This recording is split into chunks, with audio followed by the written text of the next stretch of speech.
Hello again, welcome back to the channel. Today we have a BMW 2020 X5. This is the basic entry model in the US. It's not even a four-wheel drive, this is just an S-drive.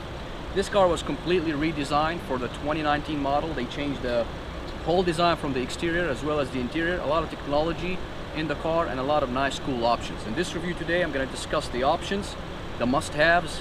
I'm also going to discuss the interior design, some flaws here and there, good things about the car, and we're going to talk about how it drives, how it handles compared to other models in the market. One of the best-selling SUVs in the market, the X5 is, by the way. This model was completely redesigned from the front, a little bit more aggressive. The whole shape of the car is a little bit more sporty compared to the previous generation, which looked a lot like a minivan. Let me know what you guys think in the comments of the differences between these two cars. Which looks you guys prefer more? Now, in terms of the interior of this car, pretty much the same interior you find in the 3 Series, 5 Series, and pretty much the whole BMW lineup. Very driver-oriented, high-resolution screens, 1, 2, head-up display, third screen, and all the build quality is very solid. Very solid all over, pretty much. There's no movements, there's no rattles. I love that about BMW. But that's not really the full story of the interior. The other part of the story is the interior technology is pretty much way advanced. I was really impressed by the technology in this car, and let me demonstrate to you guys few of the very cool features, starting with the parking assist. So what I'm going to do right now, I'm going to turn on the automatic parking and have the car look for a parking spot for me. Found one. I'm going to click on park. The car is going to park itself.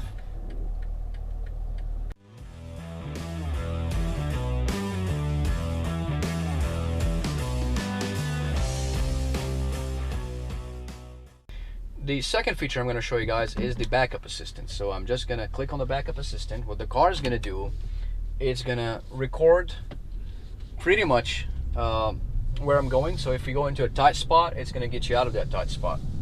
Just put the car in reverse.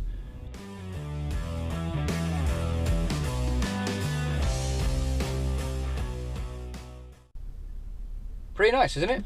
Let me show you guys another very cool feature, which is gesture control. Gesture control, you can control the infotainment system using gestures, and I'm going to demonstrate this to you guys right now. Putting the volume up, muting it right now, putting the volume down. How cool is that? That is very cool. I find this feature to be very cool. I wrote down some of the features. Now, the other feature that I think it's pretty cool is the interior lights at night. The interior at night lights up pretty nicely.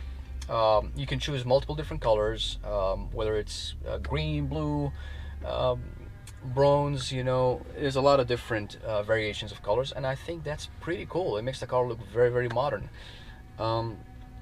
Another cool feature that I like is that this car have an app store, just like any phone. It has an app store.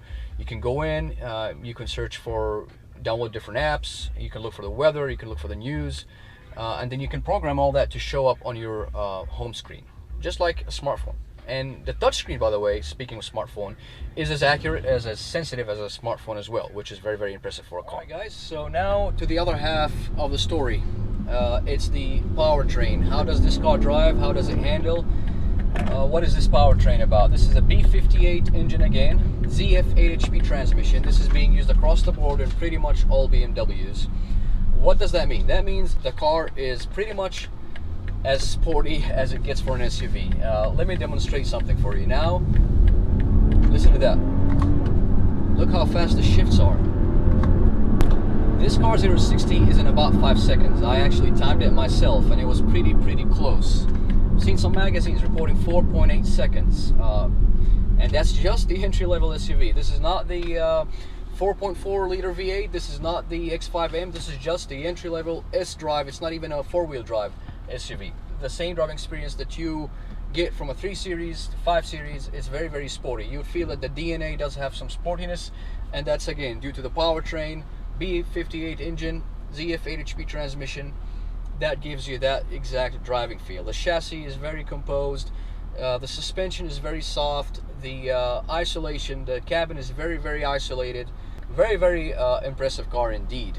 I was never impressed with the previous generation X5s, to be honest. This is the first generation X5 that I actually like. Do I think you should buy a car like this? I strongly think you should consider BMW X5. Competition in the market. We have Mercedes GLE, Audi Q7, Porsche Cayenne. All these cars are also worthy competitors. Now, I have not driven any of those, but for whatever this car offers, I can tell you that it should be more than enough to satisfy anyone. Do I recommend it? Absolutely. Now, annoying things about this car. There is a few actually. First thing is the door handles. The plastics being used in the door handles is the same plastics they have used previously in previous generations, which have proven that it melts in the sun and becomes pretty much disgusting. That's very, very annoying in my opinion. Second thing is, for a fast car, the window goes down really slowly. Look at that. Look how slow. It's not a big deal, but just worth mentioning. It's a pretty much slow window. The third thing that really annoys me in this car is the keyless entry. I found that keyless entry to be a little bit unreliable at times. A much cheaper car have a better keyless entry. So I'm not sure if it's only for this specific car I'm driving or it's just across the whole lineup of the X5. Hey BMW. Hello. What can I help you with? Take me to BMW dealership. Which subcategories for BMW? And obviously it's taking me to a different place. I'm sorry. As you Please guys try can again see. in surroundings that are as quiet as possible. Okay, so this demonstrates to you guys how the system is really lacking. The Hey BMW system is really lacking. It's not as fast as Siri. It's not even half as fast or efficient or effective.